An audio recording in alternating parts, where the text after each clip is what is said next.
Welcome, welcome, welcome, beautiful people. Welcome back to another episode of The Gavel. As you know, The Gavel is a place where we all come together and learn about different injury case types and the law around it and what's needed in order to help get you some compensation for your injury. Now, The Gavel is just not a place for non-lawyers. It's also a place for lawyers as well. I try to do my very best in making sure that I give practical knowledge, practical strategies, and the things that I've done on my cases to be able to help lawyers with their journey in handling their cases. We're all human people, so if one candle can light another, and let's get it. Let's do it. Why not? So we're talking about medical malpractice. The last two episodes, I talked about some different things with medical malpractice. So go back, take a look at those last two episodes. This particular episode, we're still staying in line with medical malpractice. However, I will be discussing, one second y'all, dealing with experts and the Chapter 74 reports. Now, why am I spending so much time on Chapter 74 reports? Because if you don't do it right, your case can get thrown out, and you definitely don't want that, because not only will your client be upset, but in addition to that, your money that you've already expended on experts, that will go down the drain. We don't want that. So, in dealing with your experts, I'm going to share with you all some things that I've done to help my experts in making sure we can get that Chapter 74 report, very clear, and to make sure that we can make sure that I just said that twice, but anyway, to make sure that that Chapter 74 report meets the elements of the law. Now, in my experience, I have dealt with experts who have never been called as an expert in any case, and thankfully their report passed. So here's one of the first things that I do whenever I have a medical malpractice case, and I have, of course, I know I have to have an expert. The first thing I do is I have a consulting expert. So I'll take this set of facts, and one of the things that I will do, and I kind of jotted some notes down, y'all, is I'll set up a conference call. I'll discuss the facts with my consulting expert and what I believe the theory of the case is. I'll then let my consulting expert tell me yay or nay. And this will help me in so many different ways so that I can determine early on if there's a possible case. That's the first thing I do. Now, once my consulting expert tells me, okay, Roxell, I see something here. You have a case for medical malpractice.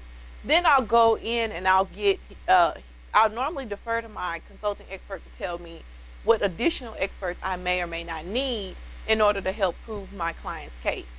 So that's one of the things that I do.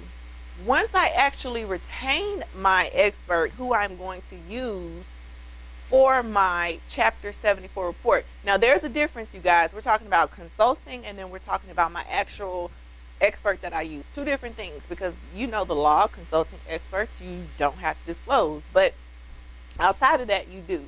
So once I actually talk to my regular expert, and he then takes a look at the report, I'll schedule a conference call with that particular expert, and then I'll go over everything with that particular expert. I'll upload all of the medical records, usually on a Google Drive folder, so that they can have direct access to it. And I'll make sure that once they have it, I'll then schedule a conference call with them. I'll, again, go over the theory of what I believe happened in my client's case, and then I'll also kind of go over the facts as well. So that's what I'll do. Once I set up the conference call with them, during that conference call, I also explain to them some things in my strategies and being able to help make sure that their Chapter 74 report is compliant. One of the things I do is I'll give them a legal memo. And in my legal memo, I'll explain, here's what the cause of action is for negligence, because they don't know the law. The only thing that they know are medical terminologies, right? So I'll explain to them, hey, this is what negligence is. This is what you got to find. And here's what this is in the context as we proceed with the litigation further down the line. But in the beginning, in the context of the Chapter 74 report, I'll put in the legal memo, these are the actual legal theories that I'm talking about, but in the context of the Chapter 74 report, this is the law in terms of what your report should meet, so that they understand if they get an objection from the defense and I come back to them and I say, hey, your report was objected to, here's what they're saying, they can kind of meet me where I am and they don't have as many questions because they've got that legal memo right there in front of them. I am working on a book, you guys, for Chapter 74, a Chapter 74 guide, and I'll have that template in that book as well, so just stay on the lookout for that.